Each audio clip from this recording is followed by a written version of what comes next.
American president Donald ട്രംപിനും Ukraine president Vladimir സെലൻസ്കിക്കും ഇടയിൽ വീണ്ടും ഒരു വാക്കുതർക്കം ഉണ്ടായിട്ടുണ്ട്. അടുത്തിടെ റഷ്യ ഉക്രൈന്റെ സുമി പ്രവിശ്യയിൽ നടത്തിയ ഒരു മിസൈൽ ആക്രമണത്തിൽ 35ഓളം പേർ കൊല്ലപ്പെട്ടു.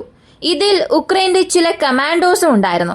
ഇതിന് മറുപടിയായി അമേരിക്ക ഒരു കാര്യം പറഞ്ഞു. ഇത് പൂർണ്ണമായും ബൈഡൻ അഡ്മിനിസ്ട്രേഷൻ കാരണവും സെലൻസ്കിയും തുടങ്ങിവച്ച യുദ്ധമാണ്. ഇതിൽ ഞങ്ങൾക്ക് യാതൊരു ബന്ധവും ഇല്ല. ഞങ്ങൾ ഈ യുദ്ധത്തെ അവസാനിപ്പിക്കാനാണ് ശ്രമിക്കുന്നത് എന്ന്. ഇതിനിപ്പോ സെലൻസ്കിയുടെ പ്രതികരണങ്ങൾ വരാൻ തുടങ്ങിയിട്ടുണ്ട്. കൂടെ തന്നെ ഈയൊരു മിസൈൽ ആക്രമണത്തിന് പ്രതികാരം ചെയ്യുന്ന രീതിയിൽ കേഴ്സ്ക് മേഖലയിൽ ഇന്നലെ ഉക്രൈൻ അവരുടെ ഒരു biggest ever drone revenge attack ചെയ്യാൻ തുടങ്ങി. 100-ലധികം ഡ്രോൺസ് കേഴ്സ്കിനുള്ളിലേക്ക് അയച്ചു. ഏതെല്ലാം പ്രദേശമാണോ ഉക്രൈനിൽ നിന്നും റഷ്യ തിരികെ പിടിച്ചത് അവിടെയെല്ലാം ആക്രമണം ആരംഭിച്ചിട്ടുണ്ട്. ഇവയെല്ലാം ഈ വീഡിയോയിലൂടെ വിശദമായി അറിയാം.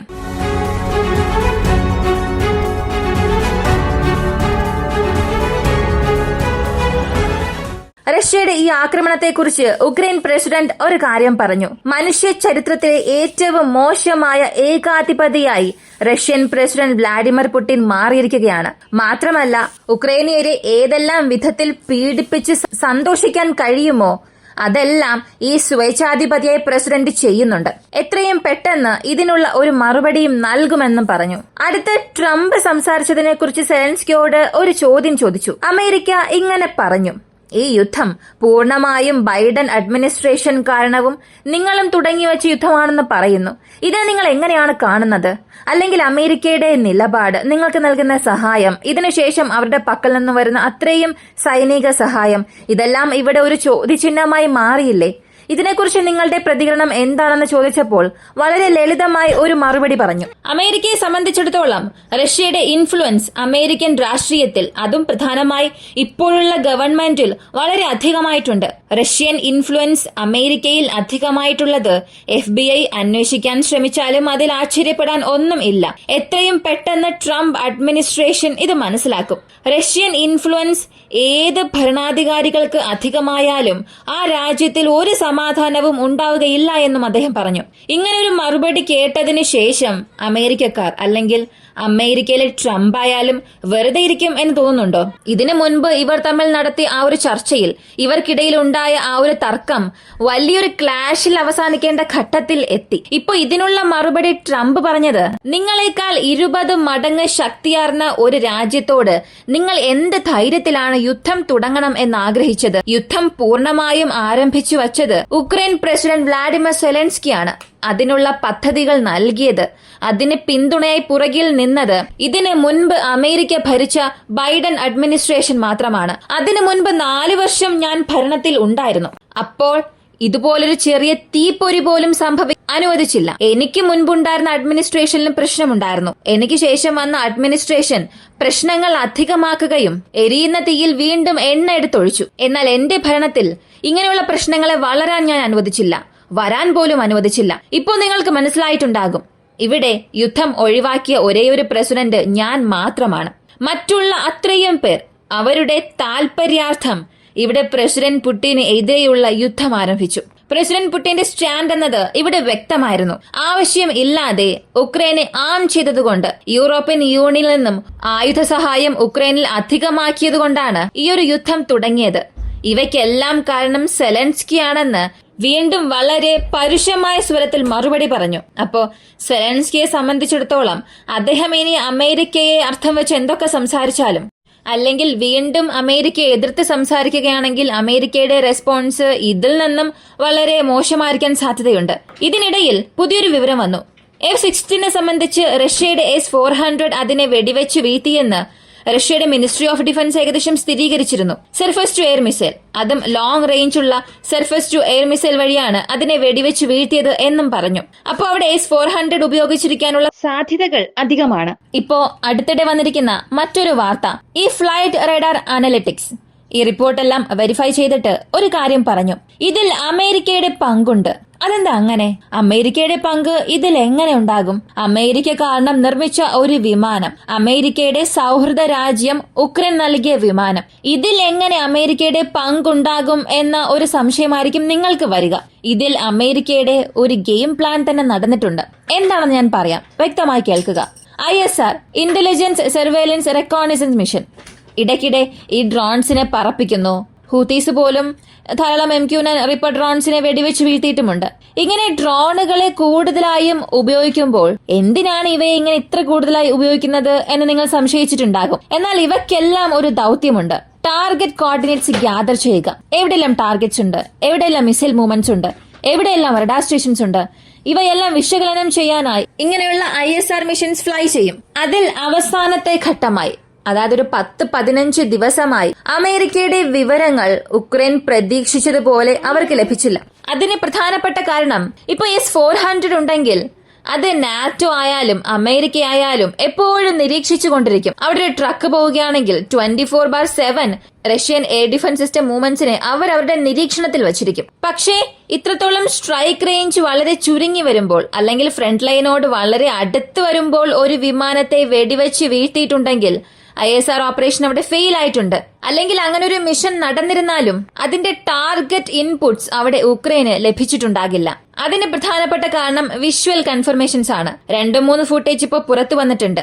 F-16 വീണ്ടും അതിന്റെ സ്ട്രൈക്ക് റേഞ്ചിൽ നിന്നും പുറത്തേക്ക് പോകുമ്പോഴാണ് ഷൂട്ട് ഡൗൺ സംഭവിച്ചത്.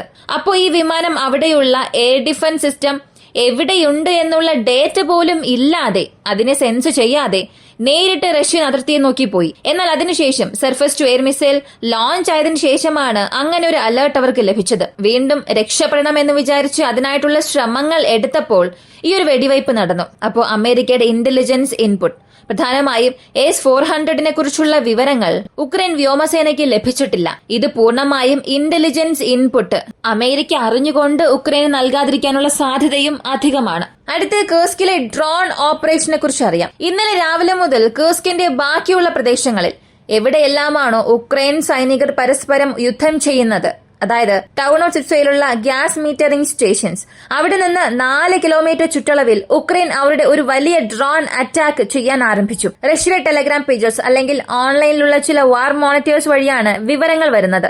അവർ പറഞ്ഞതനുസരിച്ച് അവിടെ ഡ്രോൺ മഴ പോലെ പൊഴിഞ്ഞുകൊണ്ടിരിക്കുകയാണ്. എവിടെ നോക്കിയാലും ഡ്രോൺസിന്റെ ശബ്ദമാണ്.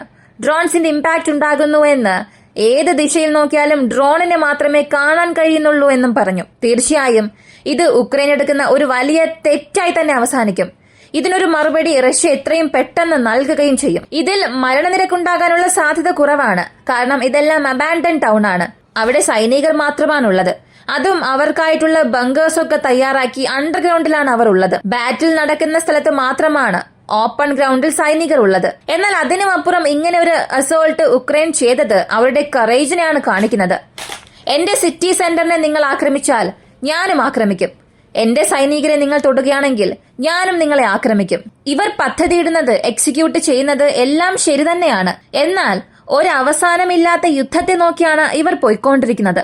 ഇപ്പൊ ട്രംപ് പറഞ്ഞതുപോലെ റഷ്യ ഉക്രൈനിൽ നിന്നും 20 മടങ്ങ് വലിയ രാജ്യമാണ്. പിന്നെ എന്തുകൊണ്ട് റഷ്യക്ക് 3 വർഷമായി അവരെ പിടിക്കാൻ സാധിക്കുന്നില്ല? എന്തുകൊണ്ട് റഷ്യ അവരുടെ പക്കൽ ഇങ്ങനെ, എന്തുകൊണ്ട് റഷ്യ വീണ്ടും യുദ്ധം നീട്ടിക്കൊണ്ടു പോകുന്നു?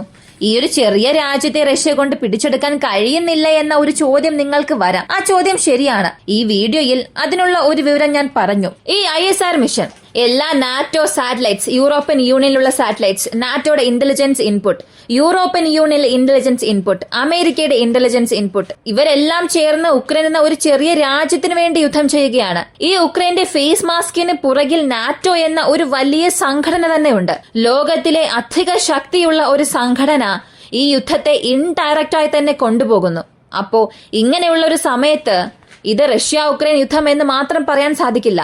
റഷ്യ വേഴ്സസ് യൂറോപ്പ് അല്ലെങ്കിൽ റഷ്യ വേഴ്സസ് നാറ്റോ ഇൻഡയറക്റ്റ് വാറായി മാത്രമേ കാണാൻ കഴിയൂ. ഇതിനിടയിൽ ഉക്രൈന്റെ സീക്രട്ട് സർവീസ് യൂണിറ്റ് SBI ഒരു പ്രസ്താവന പുറത്തിറക്കി. ഉക്രൈനിലുള്ള എയറോട്ടിക് ട്രെയിനിംഗ് ഗ്രൗണ്ട് പോളണ്ടിൽ നിന്നും വെറും 10 കിലോമീറ്റർ ദൂരത്തിലുള്ള വളരെ പ്രധാനപ്പെട്ട ഒരു മിസൈൽ ട്രെയിനിംഗ് ഫെസിലിറ്റി, കൂടാതെ നാറ്റോയുടെ ഇൻസ്ട്രക്ടേഴ്സ് ഉള്ള ഒരു ഫെസിലിറ്റിയാണ്. അവിടെ ഒരു വലിയ അട്ടിമറി സൃഷ്ടിക്കാൻ, അതായത് അവിടെയുള്ള സൈനിക ഉദ്യോഗസ്ഥരെ കൊല്ലാനായി റഷ്യൻ ചാരൻ ഒരാൾ അകത്തേക്ക് കയറി. അയാൾ ഉക്രൈൻ ഉദ്യോഗസ്ഥനാണ്.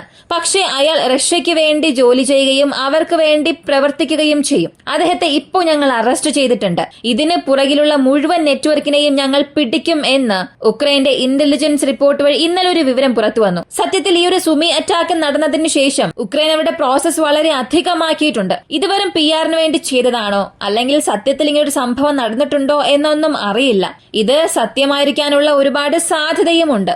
ഒരു പക്ഷേ ഉക്രൈൻ അങ്ങനെ പിടിച്ചെടുത്തെങ്കിൽ ഒരു വലിയ ഡിസാസ്റ്റർ അവർ അവിടെ ഒഴിവാക്കിയതുപോലെയാണ്. അവസാനമായിട്ടുള്ള പ്രധാനപ്പെട്ട വാർത്ത, ഈ സുമി റീജിയനിൽ ഒരു ആക്രമണം നടന്നു. ഈ ആക്രമണത്തിൽ ഉക്രൈൻ ആർമിയുടെ 26th ആർട്ടിലറി ബ്രിഗേഡിന്റെ കമാൻഡർ കൊല്ലപ്പെട്ടതായി പറഞ്ഞു. ഈ 26th ആർട്ടിലറി ബ്രിഗേഡ് എന്നത് ഉക്രൈനിൽ വളരെ ഫേമസ് ആയ യൂണിറ്റ് ആണ്. ഇവർ കേഴ്സ്ക് ഓപ്പറേഷനിൽ മുൻനിരയിലേക്ക് ചെന്ന് വലിയ ഓപ്പറേഷൻസ് നടത്തിയില്ല, അകത്തേക്ക് കടന്നില്ല. പക്ഷെ ഓപ്പോസിറ്റ് ഇരുന്നുകൊണ്ട് റഷ്യൻ പൊസിഷൻസിനെതിരെയുള്ള ആർട്ടിലറി സ്ട്രൈക്ക് ചെയ്യുക, പെട്ടെന്ന് സർപ്രൈസ് അറ്റാക്ക് ചെയ്യുക, ഇങ്ങനെയുള്ള സംഭവങ്ങൾ നടത്തിയിരുന്നു. ഇങ്ങനെ റഷ്യയ്ക്ക് ഒരു വലിയ തലവേദനയായി തന്നെ ഇവർ മാറിയിരുന്നു. ഇപ്പോ അതിന്റെ കമാൻഡറെ റഷ്യ ഒരു സ്ട്രൈക്കിൽ കൊന്നു എന്നും പറയുന്നു. പക്ഷേ വീണ്ടും വ്യക്തമായ വിവരം ഉക്രൈന്റെ പക്കൽ നിന്നും വന്നില്ല. ഇതിലൊരു 35 പേർ മരിച്ചു എന്ന് പറയുന്നു. എന്നാൽ ആരൊക്കെ എവിടെ നിന്നും വന്നു? വീണ്ടും ഒരു പ്രധാനപ്പെട്ട പൈലറ്റ് കൊല്ലപ്പെട്ടു എന്നും പറയുന്നു. ഇതൊക്കെ ഉക്രൈൻ അധികാരികൾ പറഞ്ഞതല്ല, അവരുടെ ബന്ധുക്കൾ, ആ അറ്റാക്കിൽ പങ്കെടുത്ത് മരിച്ചവരുടെ ബന്ധുക്കൾ, അവർ പറഞ്ഞിരിക്കുന്ന വാർത്തകൾ വഴിയാണ് ഇതെല്ലാം പുറത്തറിയാൻ സാധിച്ചത്. ഇതിനിടെ ടൗൺ ഹുഡ്സ, കീവിൽ നിന്നും നോർത്ത് വെസ്റ്റ് സൈഡിലുള്ള ഒരു പ്രദേശം, അവിടെ 2022 റഷ്യ ഒരു മെസാക്ര ചെയ്തു. അവിടെ ഒരു വലിയ വംശഹത്യ ചെയ്തു എന്ന് ഇപ്പോൾ വരെയും ഉക്രൈൻ അതൊരു വലിയ ഇമേജായി കാണിക്കുന്നുണ്ട്. ഏത് അധികാരി ഉക്രൈനിലേക്ക് വന്നാലും അവർ കാണുന്ന പ്രധാനപ്പെട്ട സ്ഥലങ്ങളിൽ ഈ ഒരു ബുച്ച എന്ന പ്രദേശമുണ്ട്. അപ്പോ യഥാർത്ഥത്തിൽ അവിടെ എന്ത് സംഭവിച്ചു എന്നുള്ളത് നമുക്കൊരു വീഡിയോയിൽ കാണാം. നിങ്ങൾ പ്രതീക്ഷിക്കുന്നതിനേക്കാളും ഒരുപാട് കാര്യങ്ങൾ തെളിവോടുകൂടി തന്നെ നമുക്ക് ആ വീഡിയോയിൽ അറിയാം. ആ റിയൽ ടൈമിൽ അവർ നൽകിയ മെസ്സേജസ്, അവർ നൽകിയ പത്രസമ്മേളനങ്ങൾ എല്ലാം ഉൾപ്പെടുത്തി ഒരു വ്യക്തമായ വിശദമായ വീഡിയോ തന്നെ നമുക്ക് ചെയ്യാം. ഈ ഒരു വീഡിയോയെ കുറിച്ചുള്ള നിങ്ങളുടെ അഭിപ്രായം കമന്റിൽ പറയുക. ഇങ്ങനെയുള്ള വീഡിയോസ് താല്പര്യപ്പെടുന്നവരാണ് നിങ്ങളെങ്കിൽ ഇപ്പൊ തന്നെ വോയിസ് ഓഫ് വിക്കി എന്ന നമ്മുടെ ഈ ചാനൽ സബ്സ്ക്രൈബ് ചെയ്യുക. മറ്റൊരു വീഡിയോയുമായി വീണ്ടും കാണാം.